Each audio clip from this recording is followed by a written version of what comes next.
E aí, galera, vamos a mais um bloco de questões, vamos seguir o nosso estudo. Já comecei aqui embaixo, tô com uma mania de começar aqui embaixo, né? Acho que já foi o segundo bloco seguido. Deixa eu me ajeitar aqui bonitinho, mas eu vou descer, porque a questão 58 está aí pra gente fazer juntos. Quanto ao período sublinhado, é correto afirmar que A, a falha de coesão, B, não a falha de coesão. Bem, vamos analisar o trecho. Estou um pouquinho aqui, ó. Deixa eu chegar um pouquinho aqui pro lado, para não atrapalhar a nossa leitura. Ó, tá bonitinho agora. Para realizar as pesquisas, a comissão está consultando não só o acervo interno da universidade, mas também dados do Arquivo Nacional e, em breve, do Arquivo Público do Rio de Janeiro. Cara, já vi na hora o problema. O que acontece? Já falei que tem problema, né? Já disse que tem problema, porque é o seguinte: para realizar as pesquisas, a comissão está consultando. Vamos analisar que essa forma verbal, primeiro, quem consulta alguma coisa. O que ele está consultando? O que a comissão está consultando? Não só o acervo interno da universidade, mas também os dados do Arquivo Nacional e, em breve, o Arquivo Público. Quando ele fala em breve, o Arquivo Público, a pergunta é: esse Arquivo Público do Rio de Janeiro já está sendo consultado? Porque quando fala comissão está consultando, isso é uma coisa que está acontecendo. Então, usar a forma verbal que diz a ideia de presente, né? Para quem gosta, quem já estudou língua inglês, está consultando o present continuous, lembra disso? O presente contínuo. Está consultando neste momento o acervo interno da universidade, mas também os dados do Arquivo Nacional e, em breve. Você em breve é porque isso ainda vai acontecer, não está acontecendo. Eles não estão consultando o Arquivo Público. Então a forma verbal utilizada no início não serve para esse trecho. O correto seria: para realizar as pesquisas, a comissão está consultando não só o acervo interno da universidade, mas também dados da Universidade Nacional. E, em breve, consultará o Arquivo Público, o acervo do Arquivo Público do Rio de Janeiro. Eu estou assim porque a câmera está aqui na frente, porque eu estou lendo o slide que está aqui na tela. Então, o que acontece? Nesse caso, está havendo aí um problema de tempo, utilização temporal das informações. A forma verbal está consultando deve ser utilizada somente para os conteúdos que já estão sendo analisados, o acervo interno da universidade e os dados do Arquivo Nacional. Como o Arquivo Público do Rio de Janeiro ainda não foi consultado, ele não pode fazer parte dessa enumeração daquilo que está sendo consultado atualmente. Então ele vai ser consultado, a comissão consultará, analisará o Arquivo Público no futuro, por isso que nesse caso deveria ter uma forma verbal. Então há incoerência na construção do texto por não haver coesão. Vamos ver a letra A, a falha de coesão? Sim, uma vez que foi inobservada a necessária correlação dos verbos responsáveis pela coesão temporal, que ordena os acontecimentos de forma lógica e linear. De cara a gente já achou a resposta. Por quê? Não existe uma linearidade. Na verdade, ele usou uma linearidade quando não poderia. O que é essa linearidade? Citar tudo aquilo que está sendo consultado no momento. Como o Arquivo Público ainda não foi consultado, afinal ele falou que em breve, se ele botou em breve, isso ainda vai acontecer. Não está acontecendo, eles ainda não estão consultando, então a construção está equivocada. Há uma falha, a resposta da questão é letra A. Beleza? Nem fui para frente, não há falha de coesão, há falha sim. Eu risquei falha. Há falha. O problema é dizer que não há, não é isso? A B está errada. Ser a falha de coesão? Sim, já que pode ser constatado o uso excessivo de conectores. Não tem uso excessivo de conectores. Não há falha de coesão, há falha. E a falha de coesão, uma vez que foram utilizados em excesso de recurso coesivo das referências e reiterações, não, é apresentado de maneira direta, não tem nenhuma retomada, nadinha. Em excesso, também errado. 59. A 59 me obriga a ir ao texto. Por quê? No texto, chamado Políticas Jovens para uma População Idosa, Desafios para o Setor de Saúde, existe um termo que é o texto, que o enunciado para o Ministério da Saúde mortalidade refere-se. Veja uma coisa interessante. Não há uma passagem no texto que fala morbimortalidade Mas existem dois momentos em que o termo morbimortalidade é apresentado e eu vou lê-los para vocês. O primeiro, ele está no início do no final do segundo parágrafo. Para isso eu vou ler o segundo parágrafo com vocês. O primeiro é que ele começa com muito já se falou, o segundo começa assim. O envelhecimento populacional tem trazido enormes desafios para o país, habituado a lidar com questões típicas da população jovem. O setor saúde tem sido um dos que mais são confrontados com desafios trazidos por esse fenômeno, pois precisa readequar sua estrutura e organização ao atendimento das doenças infecciosas e parasitárias típicas da infância, mas ao mesmo tempo dar atenção a várias doenças crônicas e degenerativas que incidem nas idades mais avançadas, como hipertensão, diabetes, neoplasias, cuja magnitude na morbimortalidade pode ser vista nos números divulgados pelo Sistema de Informação no Ministério da Saúde. Ou seja, a gente já entende que doenças como hipertensão, diabetes, neoplasia geram o que eles chamam de morbimortalidade. Correto? E aí esse foi o segundo parágrafo. No terceiro, quarto, no quinto parágrafo começa assim. Em 2001, achou? Em 2001, o Ministério da Saúde lançou a portaria número 737, que constitui sua política nacional para a redução da morbimortalidade por acidentes e violências, para responder à violência social que se expressa nos índices de homicídios, acidente de trânsito, suicídio e outros, a qual os idosos também estão expostos, sobretudo no que concerne à violência doméstica. Ou seja, existem dois motivos aí para os casos do que eles chamam de morbimortalidade. Para o Ministério da Saúde, morbimortalidade refere-se a falta de energia dos idosos contra o impacto das doenças como diabetes? Não. Primeiro que ele restringiu a questão das doenças, também tem a questão dos acidentes, dos suicídios, né? Daquilo que ele mencionou no segundo trecho. E a falta de energia dos idosos, ele não está mencionando a falta de energia, não é relacionada à morbimortalidade. B. A desesperança no tratamento de doenças crônicas e degenerativas sofrida pelos idosos não é desesperança, né? Ele até menciona, sim, a questão, primeiro que ele não mencionou aí, continua não mencionando a questão dos acidentes, né? Inclusive violência doméstica e assim vai, e ele não menciona desesperança do tratamento, não.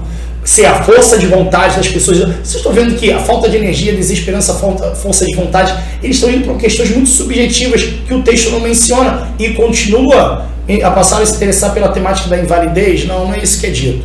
Tem a euforia natural. A, B, C e D menciona aspectos que você pode considerar subjetivos.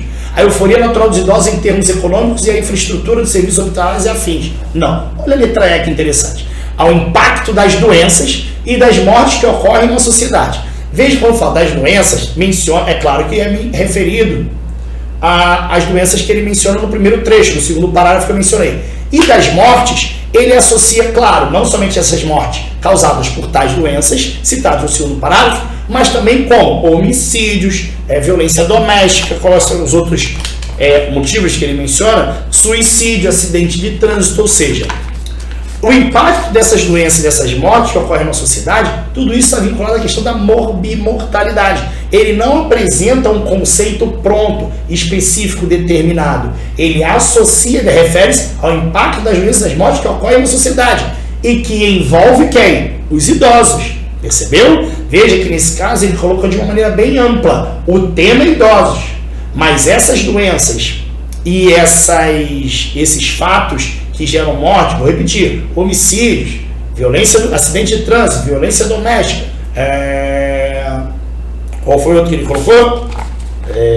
Suicídios, falei suicídios, homicídios, suicídio, acidente de trânsito e violência doméstica. Tudo isso aí são motivos do que gera tal do que eles falam morbimortalidade. Então, isso não se restringe aos idosos. Ele associa isso aos idosos, mas pode abranger a sociedade como um todo. Então, nesse caso, a morbimortalidade refere-se ao impacto das doenças, das mortes que ocorrem numa sociedade. Então, a resposta é a letra E. Os outros são casos muito específicos, subjetivos, que não é o que está sendo discutido nos trechos em que se menciona a tal da morbimortalidade. Aprendi a falar morbimortalidade. Correto? Resposta da questão 59, a letra E.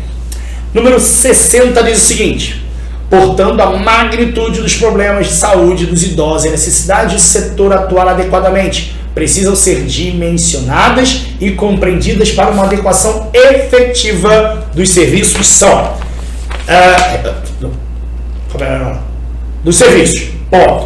são respectivamente antônimos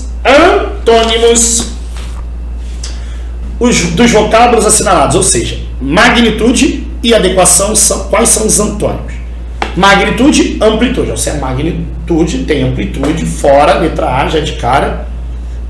Adequação efetiva, assimilação até seria dos serviços.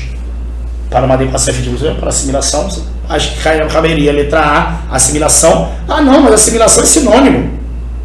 Ah, não poderia, não. Eu estou procurando antônimo, olha só como é que eu ia cair. Magnitude é sinônimo de amplitude, é sinônimo de magnitude. E assimilação, aí seriam sinônimos. Letra A não poderia ser. B, pequenez, sim, se é magnitude, tem magnânimo. Pequenez, realmente é antônimo, sim. Adequação, desapropriação. Se algo adequado é apropriado. O contrário de adequação é desapropriação. Sim, pode ser os dois. Por enquanto é B. Magnitude, dimensão, não é antônimo, né? Dimensão, grandeza para adequação, não cabe. E a dimensão é algo referente a algo semelhante à magnitude, né? Grande dimensão. Extensão não é antônimo, acomodação também não é antônimo, vicissitude não, ampliação também não, realmente. Letra B, palavras antônimas, palavras em sentidos opostos.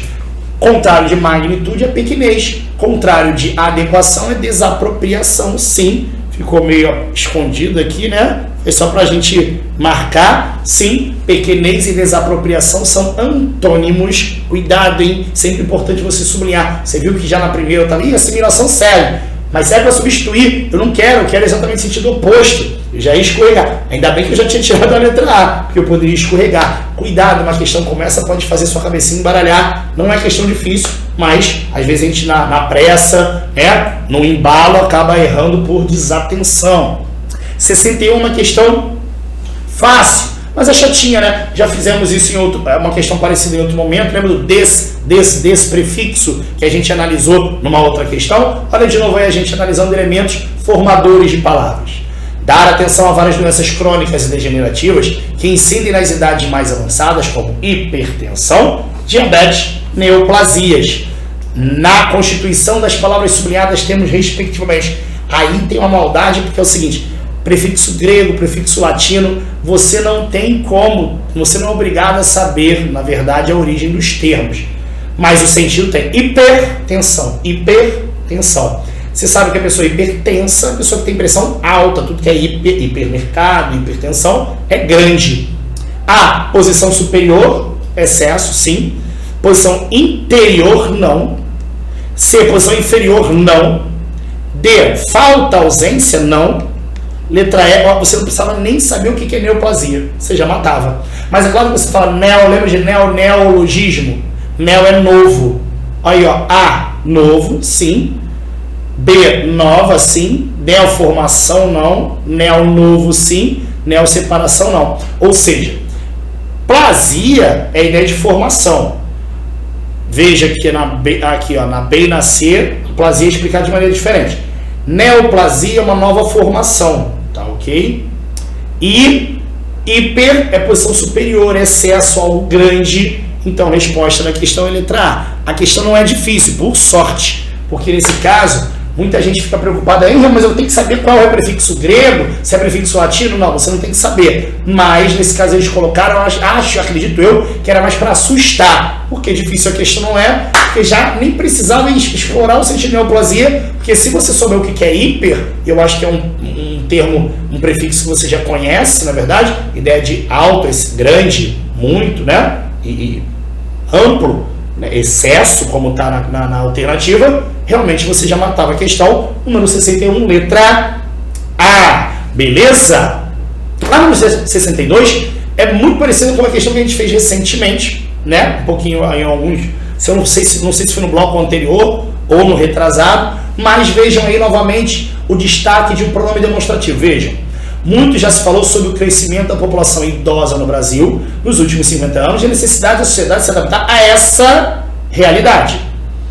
Essa realidade que é do crescimento da população idosa no Brasil. Veja que o essa retoma uma ideia. Lembra que eu falei de termo anafórico? Pronome demonstrativo. O esta, tradicionalmente, é um termo catafórico, ou seja, faz referência a uma coisa que ainda vai ser citado. Mas na outra questão eu falei que se ela está fazendo referencial que tinha acabado de ser citado, e era literalmente o termo anterior, presente no final da frase anterior, pode ser utilizado para retomar o mencionado imediatamente antes. Nesse caso, essa realidade está fazendo referência a quê? Ao crescimento da população idosa no Brasil, nos últimos 50 anos. Então, essa é um termo anafórico tradicional. Só que a discussão aí não é somente a questão do papel coesivo do elemento, mas também analisar aquilo que eu também já tinha falado. Um pronome demonstrativo de gênero de primeira pessoa, pronome demonstrativo de número, de gênero e número de segunda pessoa, um pronome demonstrativo de primeira pessoa, veja, de gênero, sim, feminino, essa, e de primeira pessoa, sim, porque nesse caso, ele e não, de primeira pessoa, não é de primeira. Este, esta, isto é de primeira. Esse, essa, lembra que eu falei? Esta, eu usei até isso aqui, ó, esta caneta é minha. Aqui o problema é falar que é de primeira pessoa, já ia entrar na dela, hein? Não é isso? Um pronome demonstrativo de número, se ele varia, esse, essa, essas, poderia ser. Um pronome demonstrativo de gênero e número de segunda pessoa, aí sim. Deu um pronome demonstrativo de primeira pessoa, de terceira pessoa, não, é a letra C a resposta. Por quê? Vamos por parte. O pronome demonstrativo de gênero e número, sim, varia em gênero e número. Masculino, feminino, singular e plural. Afinal, tem esse, esses, essa, essas. E o isso. Então, tem sim um pronome demonstrativo que varia em gênero e número. E é de segunda pessoa, como eu tinha falado para vocês, ó. Esta caneta está comigo, eu primeira pessoa, este, esta, isto. Se eu pergunto alguma coisa se está contigo, segunda pessoa, empresta essa caneta. Se está com você, eu falo essa. Agora, sabe uma pessoa de quem a gente está falando? Lá, tá vendo ele? Aquele livro é meu. Aquele porque está com ele, professor de quem eu estou falando. Então, nesse caso, saber as pessoas, duas questões que ele já fez, vocês precisam saber isso. Então, vamos repetir, vai. Vou até anotar para vocês deixarem registrado aí, vai. Este, estes, esta, estas e isto são pronomes demonstrativos de primeira pessoa. Esse, esses, essa, essas e o isso são pronomes de não vamos invadir a questão, meu amigo. Vamos voltar. Resolveu travar. Voltou. Segunda pessoa. Deixei lá outro slide rabiscado. Vamos deixar isso bonitinho para quando a gente vier para cá.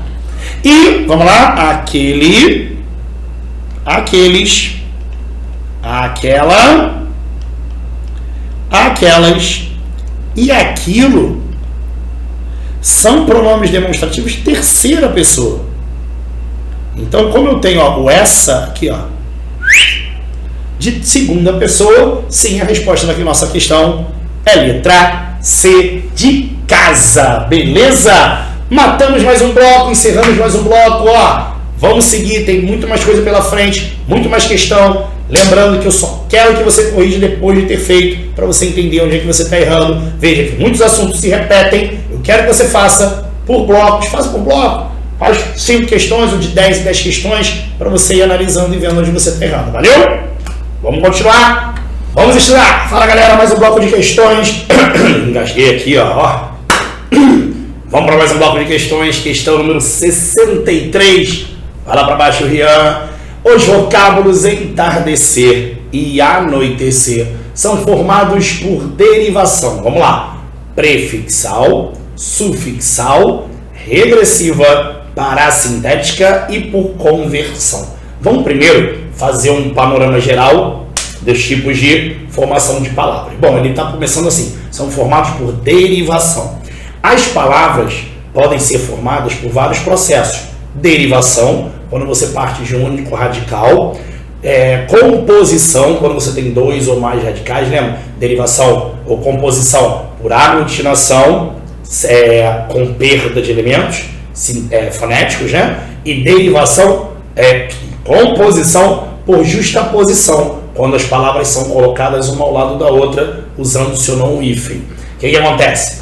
Derivação prefixal é quando você acrescenta ao radical um prefixo. Eu vou botar elementos aqui, ó. Eu sempre gosto de mencionar a palavra leal. Veja, a partir da palavra leal eu posso botar um prefixo como desleal.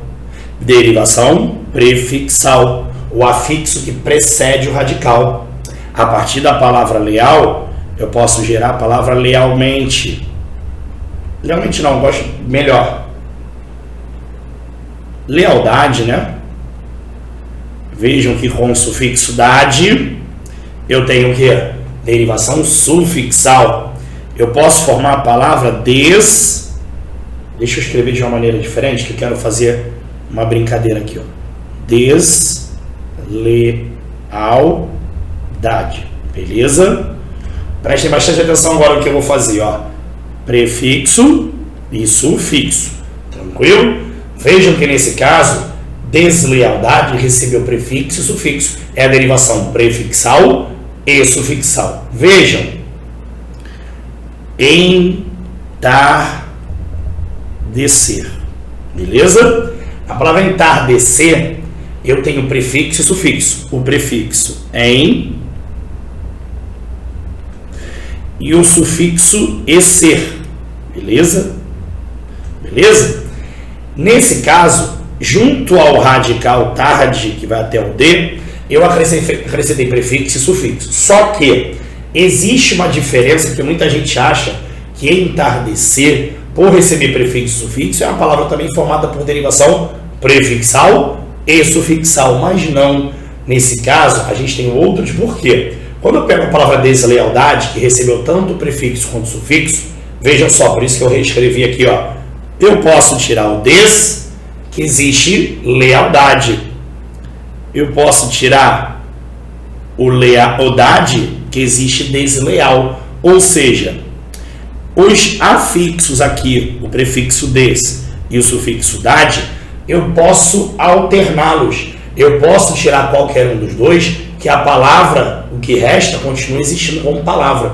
Agora, entardecer, se eu tirar o prefixo em, não existe o termo tardecer. Se eu tiro o sufixo ecer, não existe o termo entarde. Então, nesse caso, os dois afixos devem ser utilizados simultaneamente, ou seja, ao mesmo tempo. Eles não podem ser utilizados de maneira alternada. Eles têm que ser usados ao mesmo tempo. Por isso que, nesse caso, a gente tem a derivação parasintética. A parassíntese é a formação de palavras por derivação em que eu acrescento afixo e prefixo de maneira simultânea, sem poder haver alternância de utilização entre eles. Se eu puder fazer essa alternância, eu tenho a derivação prefixal e sufixal. Beleza isso? Vejam, derivação prefixal não é, porque tem o sufixo. Sufixal não é, porque também tem o prefixo. Regressiva, a derivação regressiva não é, porque, vejam, eu estou acrescentando elementos ao radical.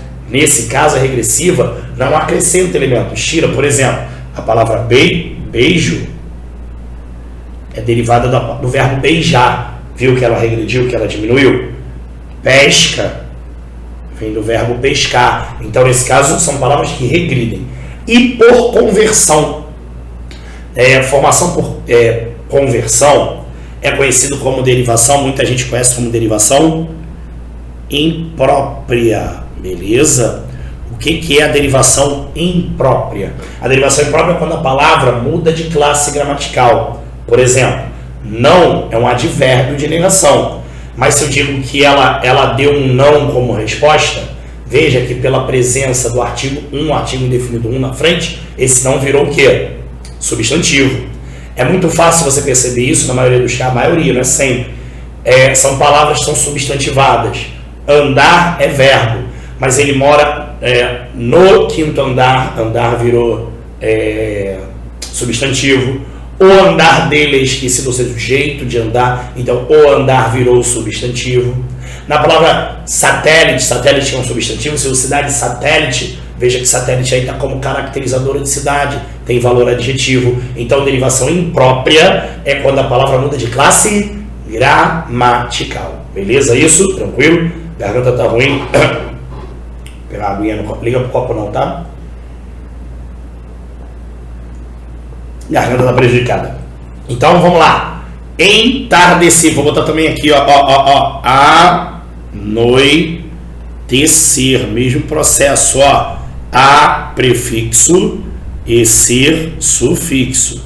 Ah, Rian, esse é de noite, esse é de esse, não faz parte do radical não, porque você conhece a palavra noitada. Veja que o radical é noite até o T, noitinha, o radical é até o T. Então veja que também não existe a palavra à noite, nem noitecer juntas, então realmente é derivação parasintética. A resposta da questão número 63, letra D de dado. Beleza? Vamos para a questão 64, que diz o seguinte: quanto aos trechos 1, 2 e 3 sublinhados no texto, é correto afirmar que no... Vamos lá.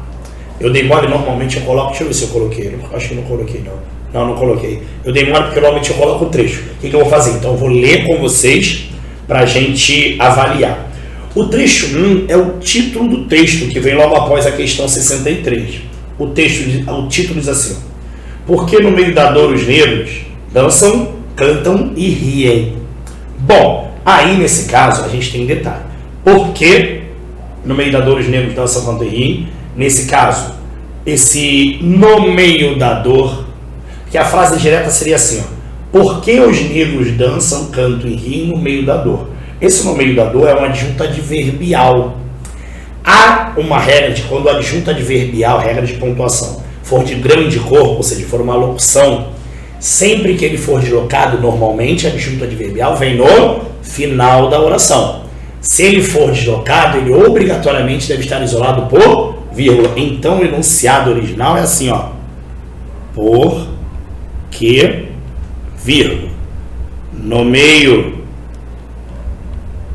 da dor, ó, vírgula. Sacaram? Então há um trecho que deveria estar isolado por vírgula, que é o adjunto adverbial que foi deslocado. Então aí já temos um erro de pontuação. Os negros dançam, cantam e riam. Vejam que o sujeito dos três verbos dançam, cantam e riem é os negros. Então a pergunta é: se os negros é sujeito do verbo dançar, qual é o sentido, o motivo para ver essa vírgula entre os sujeitos negros e o verbo dançar? Regra básica de pontuação: não se separa o sujeito do predicado por vírgula, o sujeito do verbo. Só se eu inserir um termo entre eles, como um aposto, um adjunto deslocado, mas botar uma vírgula aleatória solta em sujeito e verbo, jamais. Os negros dançam. Vai ficar atrás de mim? Não, né? Dançam. Olha lá. Beleza? Então, nesse caso, a vírgula que está presente aí no título do texto, ela está equivocada. Então, de cara, a gente já pode ver que na afirmativa 1, no trecho 1, tem dois erros de pontuação. O adjunto adverbial que foi deslocado e não está isolado por vírgula, e a vírgula que separa o sujeito do verbo sem condições, essa vírgula. Aí o trecho 2 está na página seguinte: todos temos nossas raízes na África, embora a grande maioria o desconheça ou não lhe dê importância.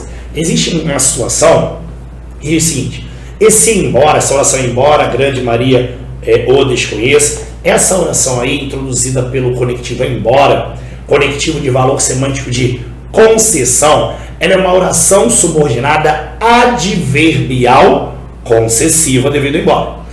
As orações adverbiais, normalmente por equivalerem a adjuntos adverbiais, eles vêm depois da oração principal. Se a gente colocar na ordem, ela vem lá depois. Então, se ele estiver na ordem direta, eu não preciso usar a vírgula. Se eu deslocar essa oração, botar ela intercalada ou lá no início do período, aí eu tenho que botar a vírgula. Orações adverbiais deslocadas, intercaladas, antepostas, elas devem estar isoladas por vírgula. Na ordem direta, se eu puser a vírgula é para enfatizar, ou seja, essa vírgula antes do embora não é errada, ela está certa. Ela só não é obrigatória, mas não há qualquer tipo de erro na sua utilização. E, terceiro trecho, um dia perguntei a um jovem motorista de táxi. Veja, novamente, mais um caso de adjunto adverbial. Um dia, perguntei um dia. Esse um dia é um adjunto adverbial. Adjunto adverbial, você sabe que é de tempo, que é, como eu já disse anteriormente, se é adjunto adverbial, ele foi deslocado, a vírgula é o quê? Obrigatória. Então, nesse caso, a gente tem que analisar, porque tudo que está sendo mencionado nas alternativas é acerca de pontuação. Por isso que eu estou destacando demais a questão da pontuação. Vamos analisar? Questão afirmativa letra A. No trecho 1 há 2 erros de pontuação. Sim, nessa frase que está aqui, aqui do meu ladinho, aqui, em vermelho, tem 2 erros de pontuação. Não tem essas vírgulas, tá? Não tem a pontuação do adjunto adverbial deslocado, um erro. E aqui nesse espaço, lá no texto original, no título do texto, tem uma vírgula separando o sujeito do verbo, sem condições, tá certa a primeira parte. No trecho 2, há o uso correto da vírgula para separar da oração principal a oração subordinada adverbial concessiva. Legal, embora a grande maioria desconheça, há uso correto da vírgula, beleza, ele não falou em uso obrigatório. Se ele diz que é obrigatório, aí a gente ia contestar, porque nesse caso só é obrigatório se ela for deslocada, intercalada. Como ela está na ordem direta, é possível usar, mas não é obrigatório. Então está certa a afirmação, uso correto. No trecho 3, a vírgula está empregada corretamente para separar o adjunto adverbial antecipado. Perfeito, já a letra A, fazendo todos os comentários adequados acerca do uso da pontuação nos trechos destacados do texto. Então, já matamos também a questão número 64, afirmativa A. Vamos ver os erros logo de cara de cada um. Letra B, trecho 1, não há erro de pontuação, claro que há erro, né? A vírgula está essa foi a B, já foi para o Beleléu. C, trecho 1, apenas um erro não, tem 2, um não. D, trecho 1, há 3 erros, não. Rian, mas o adjunto adverbial deslocado tinha 2 vírgulas, são 2 erros? Não, é um erro só de pontuação devido ao termo que foi deslocado, não chega a se contar 3 erros. E letra E, há 2 erros de pontuação, no trecho 1, sim. No trecho 2, há o uso desnecessário da vírgula, sim, é desnecessário, tá? Não é necessário, certo também. E 3, a vírgula está empregada incorretamente. Não é incorretamente, é corretamente. A resposta da questão, realmente vou até voltar para você confirmar, é a letra A, beleza? Vamos para a questão número 65. Em relação ao trecho sublinhado 1, podemos afirmar que há ocorrência D. Aí já é um outro texto. Se for necessário, eu reproduzo aqui para a gente avaliar, eu vou botar. Eu botei o efeito? Deixa eu ver. Não botei. Deixa eu botar aqui. A composição dos membros do CEP é determinado pelo regimento interno do que da EEAN, né? Bom, a N Escola de Enfermagem da NERI. Prestem bastante atenção, eu rabisquei aqui do lado, esse rabisco me dá um nervoso da... Vamos lá. Que letra horrível. A composição dos membros do CEP é determinado pelo... Bom, vamos por parte. Estamos analisando uma frase de voz passiva. A composição dos membros do CEP não determina. Aí está falando que é determinado. Beleza? Independente de qualquer coisa, estamos analisando que eu tenho um sujeito de voz passiva, está sofrendo ação, pelo regimento interno. O regimento interno aqui determina. Então, esse termo, pelo regimento interno, vou até mudar aqui a corzinha da caneta para a gente fazer as observações. Esse termo, pelo regimento interno da EA, é o famoso agente da passiva, né? Termo que pratica ação na voz passiva. O sujeito da forma verbal é a composição dos membros do CEP. Veja que o núcleo desse termo é composição. Palavra feminina no singular. Sim, o verbo ser está ali, ó, no singular, concordando com o núcleo composição. Porém, a forma verbal determinada que está no particípio, a forma verbal não particípio, ela pode flexionar em gênero e número. As composições são determinadas, né? A composição é determinada. Aqui, ó, errado. Aqui a forma verbal, porque se aqui eu tenho um sujeito no feminino, a forma verbal no masculino não está batendo. Por isso nós temos o quê? Deixa eu voltar lá para minha cor favorita, a vermelha, ó. Erro de concordância, beleza? Erro de concordância, porque a forma verbal determinar no particípio não está no feminino, concordando com o núcleo do sujeito, que é composição. Resposta na questão número 65, a letra B de bola. Beleza, galera? Encerrando mais um bloco de questões. Já a gente volta. Vamos que vamos. Fala, galera. Vamos lá, mais um bloco de questões número 66, sem perder tempo. Vamos lá para baixo. Marque a alternativa em que a redação transformada do trecho sublinhado garante a observância das normas gramaticais e dos mecanismos de coesão e coerência textuais. Se liguem no seguinte. Não houve uma preocupação, existe uma questão muito tradicional de reescritura que fala não somente de normas gramaticais e dos mecanismos de coesão, como também da manutenção do sentido original, algo que não é pedido nessa questão. Prestem sempre atenção naquilo que é pedido, naquilo que é solicitado. Vejam, marque a alternativa em que a redação transformada do trecho sublinhado garante a observância das normas gramaticais e dos mecanismos de coesão e coerência textuais, ou seja, manutenção, garante a observância dos mecanismos de coesão e coerência textual, ou seja, se eles mantêm uma coesão e uma coerência textuais que mantém o texto com sentido, não necessariamente com sentido original. Vamos avaliar a previsão que... Opa, parou. Deixa eu até ver o texto original. Olha a maldade. Caraca, é aí que eu falo, eu já tinha falado isso em outras questões, que a banca ama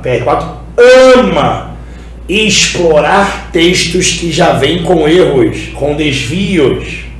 Vejam só, no texto original, o trecho sublinhado diz: há previsão que mais escolas passarão pelo mesmo processo e até locais públicos conforme demos.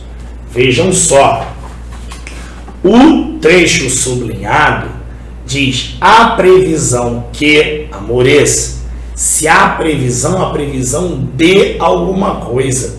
Já no texto original há um erro de regência, porque o substantivo previsão pede complemento preposicionado. A previsão de chuva, previsão de conflitos, enfim. O substantivo previsão pede complemento preposicionado, como qualquer complemento nominal, né? Então, nesse caso, já há no texto original esse desvio. E eu já vou tentar explorar com vocês, exatamente nas alternativas, essa questão. Quer ver? Letra A, a previsão que não tem aqui a preposição exigida. B, conforme demos a previsão de, aqui, tem preposição. C, a previsão de que, bonito. D, conforme demos a previsão que, não tem preposição aqui. E letra E, a previsão que. Galera, só nesse detalhezinho da regência, eu já eliminei 3 alternativas. Viu como é importante você perceber esses detalhezinhos? Já há, quando eu falo em observância das normas gramaticais, no texto original já há observância de um desvio. Percebeu isso? Então, vejam que já há alternativas propondo a correção. Letra B e letra C. Letra B. Conforme Demos, há previsão de que mais escolas e até locais públicos passem pelo mesmo processo, sem problema nenhum a letra B. Isso quer dizer que provavelmente a letra C tem desvio. Há previsão de que mais escolas e, conforme Demos... Não. Quando coloca... Eita, ainda botou conforme Demos com letra maiúscula. Estranho isso. Pelo deslocamento. Galera, quando ele joga conforme Demos para cá, o texto original diz que tudo que é dito é de acordo com Demos. Tudo que acontece conforme é de acordo com. Então a ideia de conformidade é uma coisa acontecer de acordo com outra. Então tudo que é mencionado no texto original é de acordo com as palavras de Demos. Do jeito que está aí, diz o seguinte, letra C. Há previsão de que mais escolas e, conforme Demos, até locais públicos, da forma como esse termo foi inserido aí, parece que a única coisa que Demos falou foi que até locais públicos passa... Acabei de ver... primeiro, parece que, de acordo com Demos, essa previsão é só relacionada... ele diz que é lugares públicos, entendeu? Ele não teria dito a parte anterior, o que não é verdade, ele tinha dito. Mas aí é uma questão de mudança de sentido. Lembra que a gente estava falando de o texto não está pedindo isso? O problema todo é, amores, se a previsão é uma coisa que está prevendo, imaginando que possa vir a acontecer, vejam, nesse caso, a letra C diz que há previsão de que mais escolas até passaram no passado? Passarão, ou que passem. A previsão de que elas passem, de que elas passarão agora. Passaram? Previsão de que passaram? Não. Se passaram é fato, não é previsão. Então a questão da forma verbal na letra C é mais um problema. A resposta da questão é letra B de bola. Não há qualquer tipo de desvio gramatical ou problema de coesão e de coerência. Beleza? Então viram só? Às vezes essa observância do próprio texto original já te facilita a percepção de algum tipo de desvio no próprio texto. Então fiquem ligados, lembra que a banca de vocês, ela é sem vergonha, ela é danada para tentar derrubar o candidato já explorando certos desvios de textos alheios, beleza? Vamos para a questão número 67. Quanto à tipologia textual, podemos afirmar que predominam nos trechos sublinhados as características do texto. É um texto novo. A questão 67 trata do texto que começa com concentração da mídia é maior ameaça à liberdade de expressão. E aí quando você vira a página, isso se não houve qualquer tipo de formatação, eu acho que eu recebi o texto original, diz assim, há uma relação direta, tranquilo? Só que ele está falando que predominam nos trechos sublinhados. Antes de qualquer coisa, eu já falei para vocês em outras questões sobre tipologia textual, lembra? 5. Narrativo, descritivo, dissertativo, argumentativo, dissertativo, expositivo e injuntivo. Lembra dos 5 textos? Pois é. Nas alternativas estão narrativo, ato de narrar, sequência de acontecimentos, de fatos. B, descritivo, caracterização de um lugar, de uma pessoa e assim vai. C, dissertativo, veja que ele não especifica se é argumentativo ou expositivo, ou seja, se há ou não posicionamento do autor do texto. D, descritivo narrativo, ou seja, um trecho primordialmente descritivo com aspectos narrativos, ou o contrário, na letra E, texto narrativo com características descritivas. Quando você pega o trecho, diz assim, primeiro trecho, para Larousse, a liberdade de expressão é um direito humano e deve passar a ser visto como tal cada vez mais. Para além disso, é importante que seja entendido como um direito humano que facilita o acesso. Veja que ele já começa colocando posicionamento de alguém, que é Larousse, né? Frank Larousse, falando sobre liberdade de expressão. E aí, poder expressar ideias e receber informações de qualidade sem o filtro dos interesses mais estreitos pode fomentar a participação e a cidadania. Veja que a gente está falando sobre a questão do direito, da liberdade de expressão, do direito de se expressar. Ora, isso é só o primeiro trecho. É claro que eu estou falando sobre um determinado assunto, que é a liberdade de expressão, ou seja, isso já torna o meu texto dissertativo, só que nesse caso, para a questão, não há necessidade de especificar se é argumentativo ou expositivo. É óbvio que aí é argumentativo, porque além de eu colocar o posicionamento de alguém, veja que o próprio autor do texto defende e ratifica tal posicionamento.